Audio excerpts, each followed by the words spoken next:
Hello students. तो क्या reported speech से डर लगता है? चलो इस डर को आज ख़त्म करते हैं और इसके साथ साथ जो बोर्ड के 2-3 मार्क्स आते हैं ना उसको भी पक्के कर लेते हैं। तो चलो पहले समझते हैं डायरेक्ट स्पीच होता क्या है। देखो, जब हम स्पीकर के वर्ड्स को ना ज्यों के त्यों बोलते हैं, यानी कि स्पीकर जो बोला होता है उसी वर्ड्स में अगर हम बोलते हैं तो वो डायरेक्ट स्पीच कहलाता है। For example, he said I am tired, यानी कि उसने कहा मैं थक गया हूँ। ये स्पीकर ने जो बोला था मैं उसी के वर्ड्स में बोल दिया। चलो अब देखते हैं इनडायरेक्ट स्पीच क्या होता है। तो जब हम स्पीकर के बोले गए लाइन्स को बिना मीनिंग चेंज किए उसके एग्जैक्ट वर्ड्स को यूज ना करके बोलते हैं तो वो इनडायरेक्ट स्पीच कहलाता है। For example, he said that he was tired, यानी कि वो बोला वो थक गया है। इसको अगर तुम पहले एग्जाम्पल से कंपेयर करोगे ना तो देखोगे वहाँ पे स्पीकर ने जो वर्ड्स बोला था, यानी कि आई एम टायर्ड, मैंने उसी को ही बोला है, लेकिन वो एग्जैक्ट वर्ड्स यूज नहीं किया है। मैंने यहाँ पे बोला उसने कहा कि वो थका हुआ है। देखो कितना आसान है ये। अब इसके ना एक गोल्डन रूल को समझ लो, यानी कि इसको तुम्हारे दिमाग के सी ड्राइव में सेव कर लेना। जब भी सेंटेंस प्रेजेंट या फिर फ्यूचर टेंस में होना तो रिपोर्टेड स्पीच में टेंस का चेंज नहीं होता है।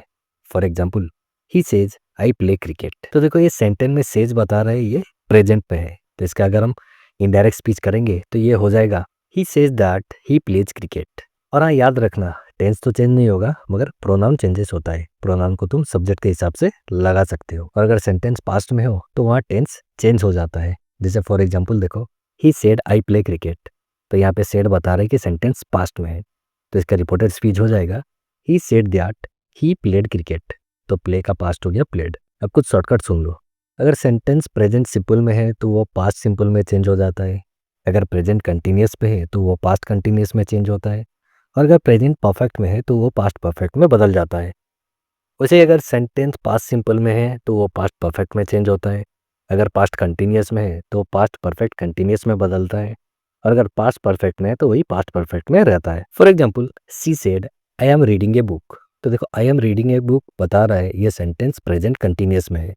तो जब प्रेजेंट कंटिन्यूस में रहता है तो हम उसे पास्ट कंटिन्यूस में कर देते हैं। तो इसका इनडायरेक्ट स्पीच होगा सी said that she was reading a book. तो ये चेंज हो गया पास्ट कंटिन्यूस में।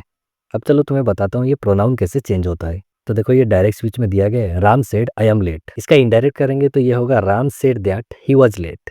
तो देखो यहाँ पे आई चेंज हुआ है ही में। तो ही में कैसे चेंज हुआ? ये राम की वजह से चेंज हुआ। अगर मेल है तो ही से चेंज करो, अगर फीमेल है तो सी से चेंज कर देना। देखना कोटेशन मार्क के पहले वाले सब्जेक्ट मेल है या फिर फीमेल। अब कुछ टाइम और प्लेस के चेंजेस को देख लेते हैं जहाँ तुम हमेशा गलतियाँ करते हो। अगर डायरेक्ट स्पीच में ना हो तो वो इनडायरेक्ट स्पीच में हो जाता है देन। अगर डायरेक्ट में टुडे है तो इनडायरेक्ट में हो जाएगा दैट डे। यस्टरडे हो जाता है द प्रीवियस डे। टुमारो हो जाएगा द नेक्स्ट डे। और हियर चेंज हो जाता है देयर में।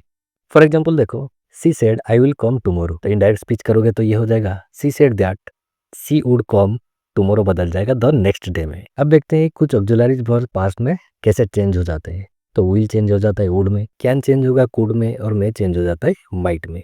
याद रखना ये पास्ट में ही करना है। अब देखते हैं कुछ कमांड, रिक्वेस्ट और एडवाइस वाले सेंटेंसेस को। तो इसका जो ऑर्डर होता है ना, ये होता है reporting verb plus object plus two plus verb. अगर समझ नहीं आया तो ये एग्जाम्पल को देखो। Teacher said seat down.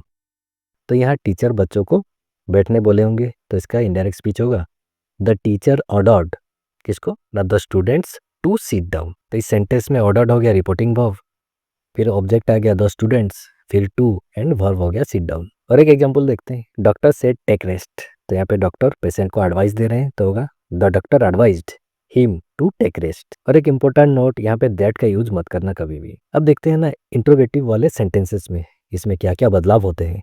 तो पहला पॉइंट याद रखना, जब भी इंट्रोगेटिव सेंटेंस का इनडायरेक्ट स्पीच करोगे ना तो क्वेश्चन मार्क रिमूव हो जाता है। सेकंड, जो क्वेश्चन का ऑर्डर होता है ना उसे हम सेंटेंस के ऑर्डर में बदल देते हैं। फॉर एग्जाम्पल, अगर आर यू लिखा गया है तो ये हो जाएगा यू आर। थर्ड रूल कहता है अगर येस नो टाइप क्वेश्चन है ना तो वहाँ इफ और वेदर का यूज करना है। और अगर डब्ल्यू एच टाइप क्वेश्चन है तो वहाँ वही डब्ल्यू एच वर्ड को यूज करना है। चलो एग्जाम्पल देख लेते हैं ताकि तुम अच्छे से समझ में आ जाए। तो पहला एग्जाम्पल लेते हैं टाइप 1, यानी कि yes no type question. Direct speech है he said are you ready, यानी कि वो पूछ रहा है क्या तुम रेडी हो, तो इसका जवाब तुम हाँ या फिर ना में दोगे। तो इसका इनडायरेक्ट स्पीच कैसे होगा? He asked me, यहाँ लगाना इफ या फिर वेदर। I was ready. तो देखो यहाँ पे आर यू रेडी को हम सेंटेंस में बदल दिए या फिर स्टेटमेंट में बदल दिए, I was ready. और क्वेश्चन मार्क हट जाएगा, फुल स्टॉप यूज होगा। अब देखते हैं टाइप 2 डब्ल्यू एच क्वेश्चन।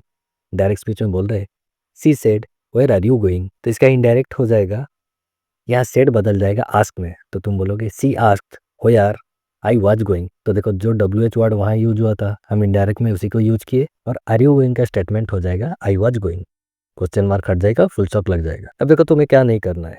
बच्चे ना हमेशा टेंस बदलने को भूल जाते हैं, ये नहीं करना है। सेकंड, प्रोनाउन लगाना ही भूल जाते हैं, प्रोनाउन लगाना मत भूलना। थर्ड, क्वेश्चन वाले सेंटेंसेस में ना क्वेश्चन का ही ऑर्डर रख देते हैं, उसको स्टेटमेंट में बदलना है, ये याद रखना। और फोर्थ, दैट, इफ और टू, ये जैसे वर्ड्स को लगाना भूल जाते हैं, ये मत भूलना। और ये रहा तुम्हारा एग्जाम का चीट शीट।